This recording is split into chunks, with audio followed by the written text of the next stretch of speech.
Thank you for watching the Citizens Report. My name is William Donahue. For today's show, I have a section about China, section about Ukraine, news about the Israel war, some climate change information, a little bit about the election, which is why I wore this shirt today, a section about illegals, a little bit about the deep state, or what is interpreted as the deep state, and a little bit about health. So before I get into any of this, please like and share this video. Also subscribe to my YouTube channel. My channel on both YouTube and TikTok have had some warnings, some videos taken down, basically what I view as an attack, and this information is critical for people to know. Now, if there was to be a platform leap, I would let you know ahead of time. I don't think that's going to be anytime soon, but anything helps, so please like and share this video. Subscribe to my channel.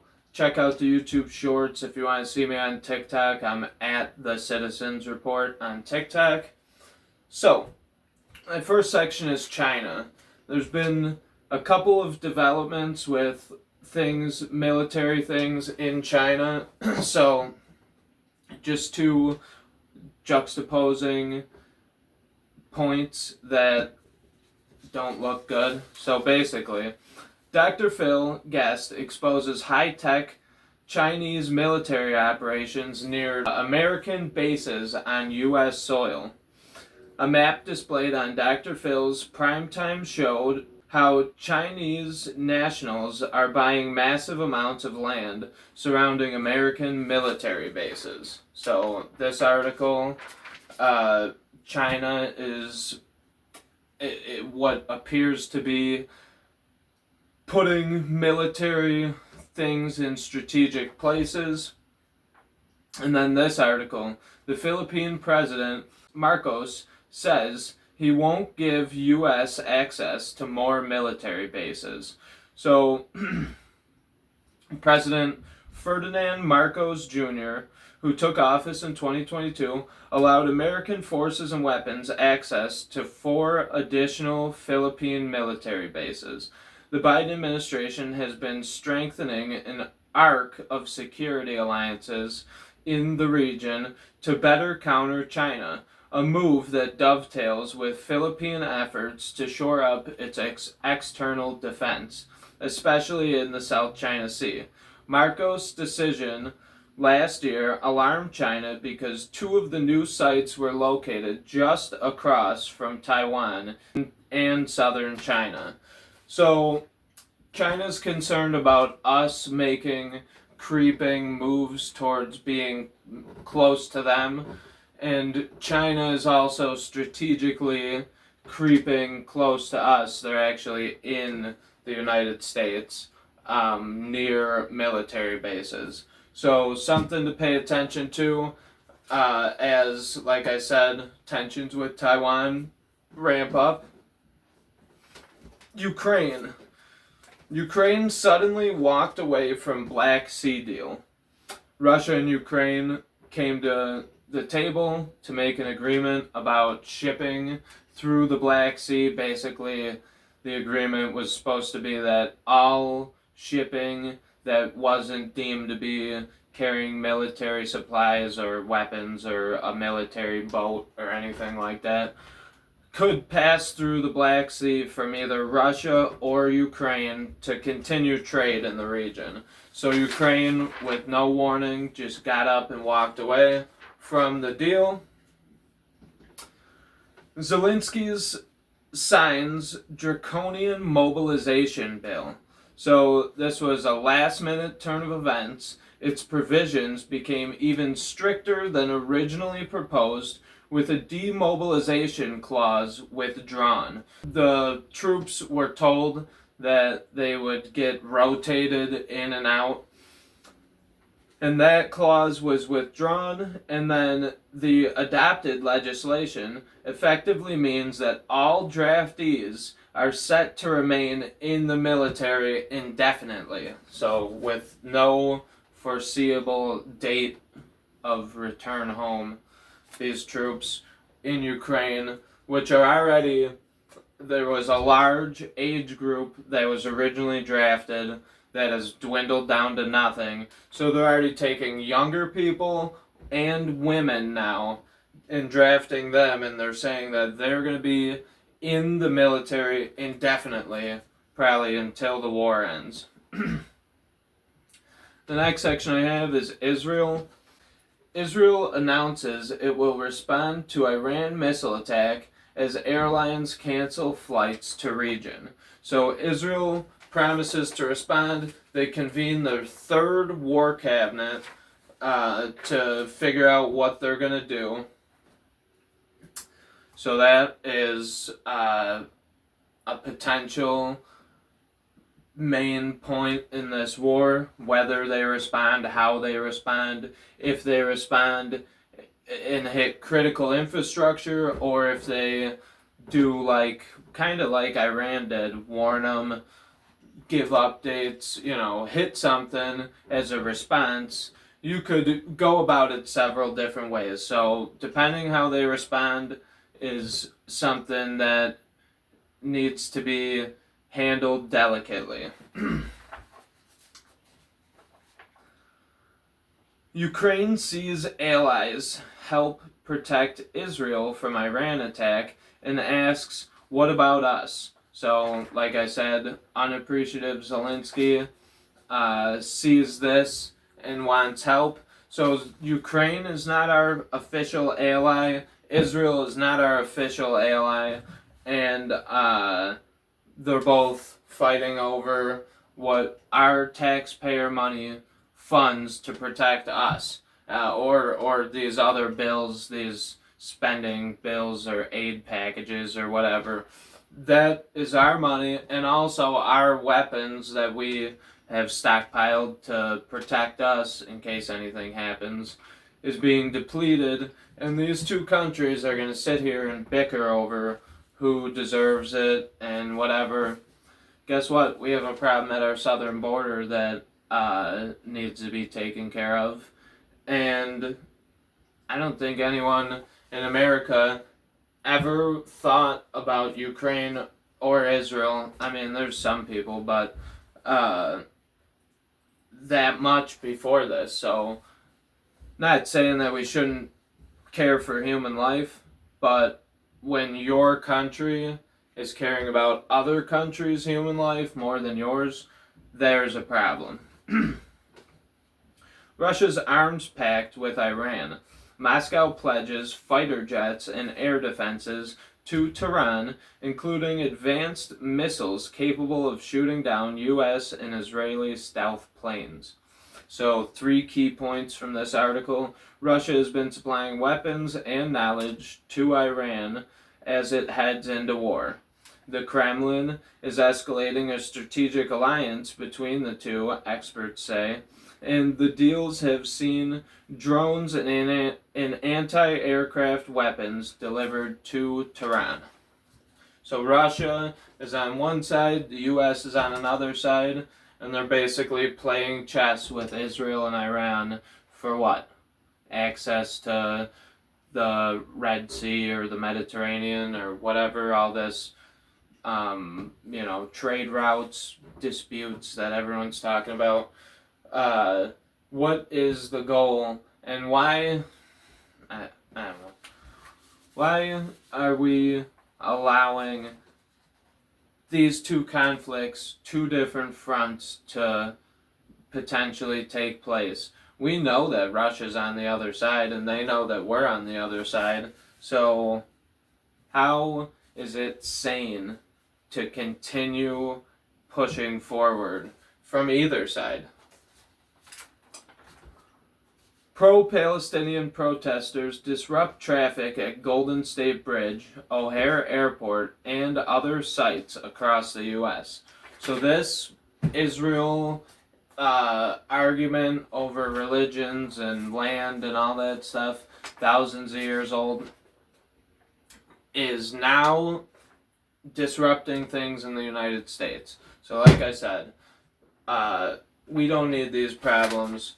And where did this many pro-Palestinian and Israel people come from? Because you've never seen anything like that before. So, climate change.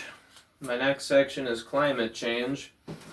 Germany may outlaw private vehicles on the weekends. This is up in the air right now. It hasn't been decided on, but can you imagine a world where you can't drive your car on the weekend? This is where the climate narrative is going. And actually, this proposal is a retaliation. So what they wanted was to get the Climate Protection Act passed by July, and if they don't get it, then they're threatening to outlaw private vehicles on the weekends. So this looks to me like an abuse of power. How are you gonna literally say that you'll punish people if your bill doesn't get passed? That's what that is, a punishment. You can't drive on the weekends, so you work all week, and then when it's time to cut loose, you're just supposed to sit at home.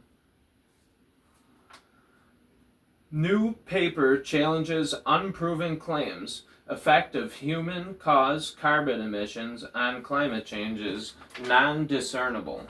So this is a research study. This doesn't prove one thing. They don't prove another thing. Basically, what I'm doing here is pointing out that there's this new study. Basically, the study is just kind of arguing that they haven't, since the Little Ice Age, they call it, they haven't seen any noticeable difference with human development on the climate, specifically having to do with carbon dioxide levels. So, how true that is or not, it's called science. You listen to one person, you listen to another person, but my point is, we're gonna outlaw people driving on weekends for something that somebody did a study and proved wasn't discernible. So, just should be considered. Election. This is my election section, so this is kind of a jumble of things, but bear with me. Judge upholds Georgia voter citizenship verification requirements. Ensuring that the U.S. Citizens vote in our elections is critically important to secure and accurate elections, Georgia Secretary of State said. So, they're ensuring that everybody who votes is a citizen, which I think is a good thing. Idaho Supreme Court upholds ban on student IDs for voting. So Idaho is trying to use student IDs for voting, which doesn't seem like a secure thing. It should be a government-issued document with a photograph, in my opinion. Maine government allows national popular vote legislation to become law. So this one I'm not too sure about. Maine said that based on the national popular vote, that's who their electoral college votes are gonna be given to. So the national popular vote, let's say Trump gets more votes, and sometimes it doesn't work out that Trump would win, but let's say Trump gets more votes, Maine's electoral college votes go immediately to Trump, which seems weird. I don't know how I feel about that.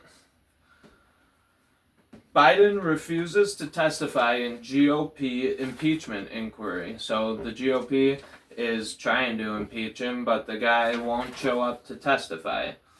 President Joe Biden will not be testifying to the U.S. House of Representatives members who are engaging in an impeachment inquiry against him. So, I guess just don't go there and defend yourself. More than 50 jurors dismissed on first day of Trump's hush money trial. This hush money trial is the Stormy Daniels case. And not getting into the case, this is an election thing because the Judge Merchan directly warns President Trump that he needs to show up for court every day it is in session, otherwise he could be arrested. Appear in court every day for the next 8 weeks or so. So 8 weeks he will be in court every day, not campaigning, not raising money, not, doing public outreach or whatever. Maybe he'll make some videos, which is probably what I would do, would be to go on a series of campaign videos and really try and position yourself, let people know what's going on. I guess it's not positioning yourself, but it's just letting people know what's going on with you, why you're not around, and that alone actually would bring more attention because we live in the internet world. Supreme Court justices seem skeptical of January 6th obstruction charge used in Trump case.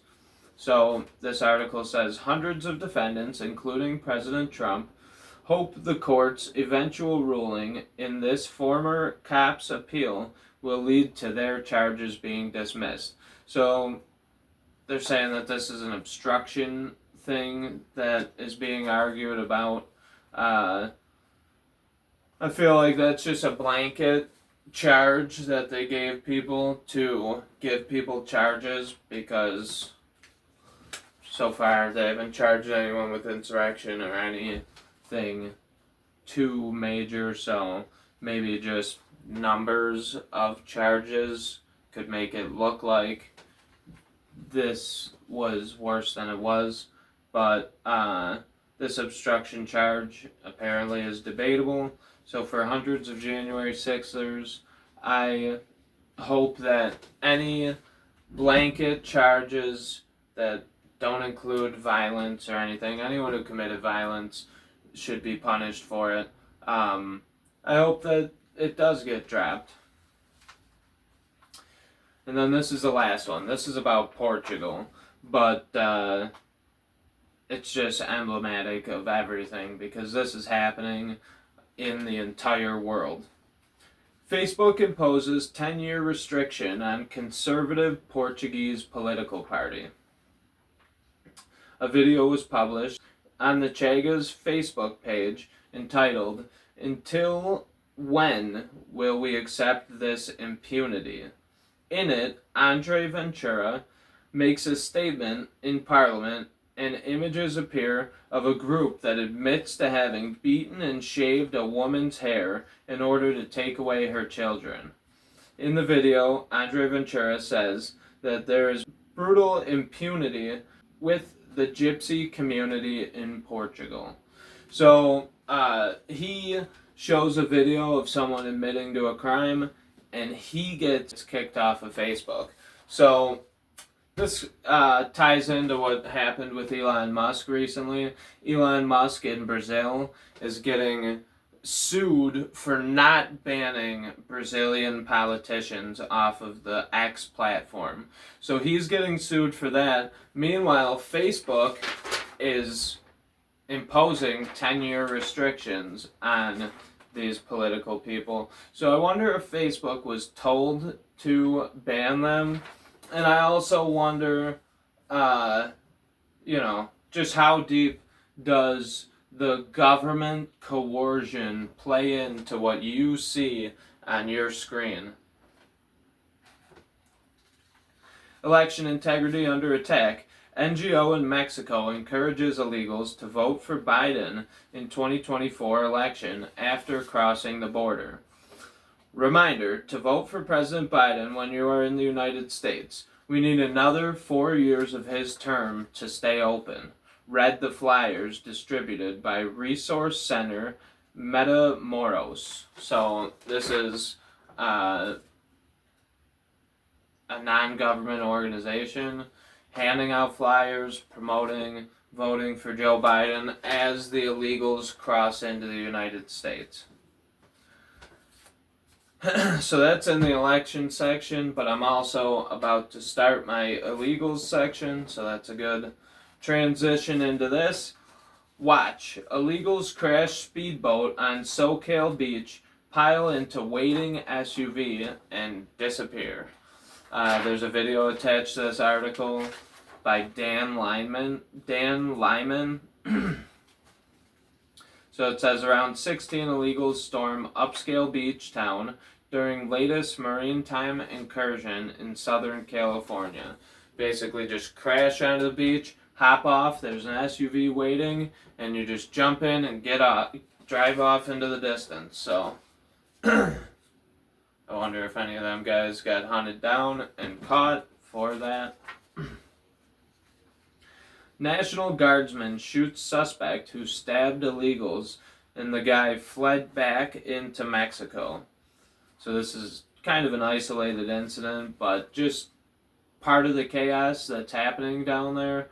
I'm sure that given the number of people from all different countries and what they have gone through on the journey, that something like this would be like everyday scenario. So basically, all the illegals were crossing the border, and some guy started stabbing them. He stabbed a bunch of people, and then he got shot and ran back into Mexico. So I don't know if they found him or not, but this last one. French actress refuses to file charges for home burglary after learning suspects were illegal immigrants. So Aubrey Lamy's complaint could have been vital in securing a conviction against the 3 migrant men suspected of committing a spat of burglaries.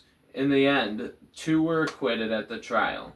So her case could have got these guys put away, but she wanted to virtue signal and let them go because they were illegal immigrants, which they stole a lot of jewelry from her. They stole expensive jewelry, designer handbags,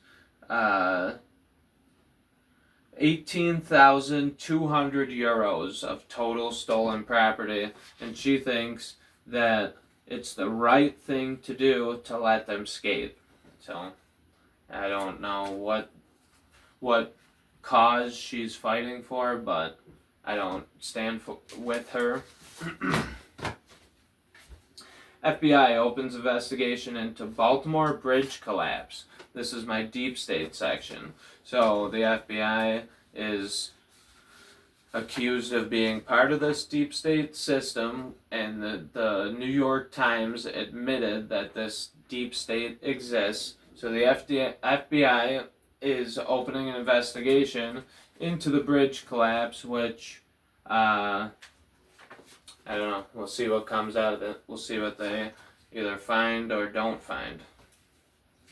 Terrifying FISA bill set to include vast new surveillance powers, forcing businesses to become NSA spies.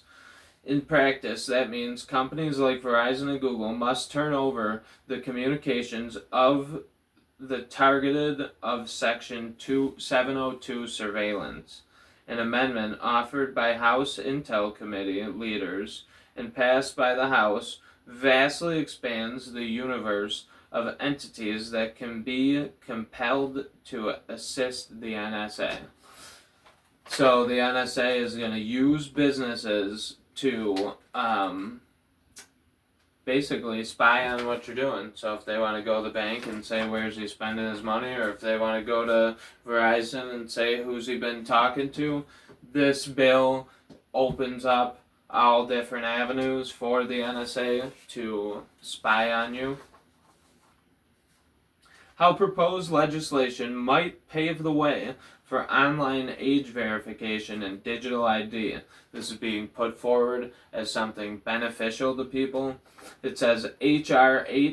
7891, the Kids Online Safety Act, and H.R. 7890, the Children's and Teens Online Privacy Protection Act 2.0, will facilitate implementation of a future sweeping age verification and digital ID push.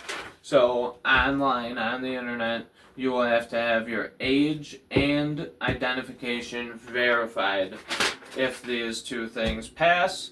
So that's also in the deep state section. Wonder who you have to verify it with. So this next section is called health. Trans crippled man had healthy fingers lopped off. Now the word trans crippled, the root word of the word trans means to change, and then crippled, to change into being crippled, to transition into being crippled. So I originally thought that this was a joke word, then I thought that it was a play on words, then I looked it up, it's a real thing that people say that they are. This guy had body integrity dysphoria. 20-year-old ambidextrous male experienced profound distress over his left hand's fourth and fifth fingers. He sought elective amputation after non-invasive treatments proved unsuccessful. So this guy was just disturbed at the fact that he had a pinky and a ring finger on this hand. He tried to have non-invasive surgeries fix this thought process, which didn't work because they were perfectly healthy fingers, so he got them cut off. He said he experienced daily intrusive thoughts and nightmares of the fingers rotting or burning. So, not too sure what to think about that, but Supreme Court allows Idaho to enforce law blocking sex change procedures for minors. This I agree with. Not too sure what all this entails, but it only pertains to Idaho. Idaho seems to be in alignment with my thinking process, so basically the problem with that is, one, people don't have enough life experience to make a decision like this. Two, the drugs that they give these people, especially children with developing bodies and bones, lowers the bone density and has other effects on the body because it is an unnatural thing being consumed or ingested, or however they do it, by it's foreign or not chemically balanced. So you have to create the chemical balance by altering, by your body adapting to these things, and that has some negative effects. So it's being banned in Idaho for children only. Adults can still pick and choose what they want to do. Memorial Hermann doctor accused of secretly blocking liver transplants. Here's what we know. A Houston surgeon was secretly altering patient information in a government database to make some of his own patients ineligible for transplants at Memorial Hermann Texas Medical Center. That's messed up. That just violates every oath of caring for people and everything that being a doctor stands for. I don't know if there was some benefit to it, but basically that just messed up. And then the last article, 28-year-old Dutch woman likely to be killed by assisted suicide after doctors deem her autism untreatable. Autism is not a treatable thing. This lady was going to a psychiatrist who couldn't resolve the issue, apparently, and her doctors couldn't resolve the issue, so it was deemed untreatable, which is grounds to qualify for medical assistance in dying. This took place in Amsterdam. So far, based on my reporting, I've reported that Amsterdam, Ireland, and Canada are doing this assisted suicide for extreme medical cases or certain different things. So that's the end of my health section, and that is the end of the Citizens Report. Please like and share the video, subscribe to my channel. Also, check out my YouTube shorts, check out my TikTok at the Citizens Report, and have a good night. Thank you.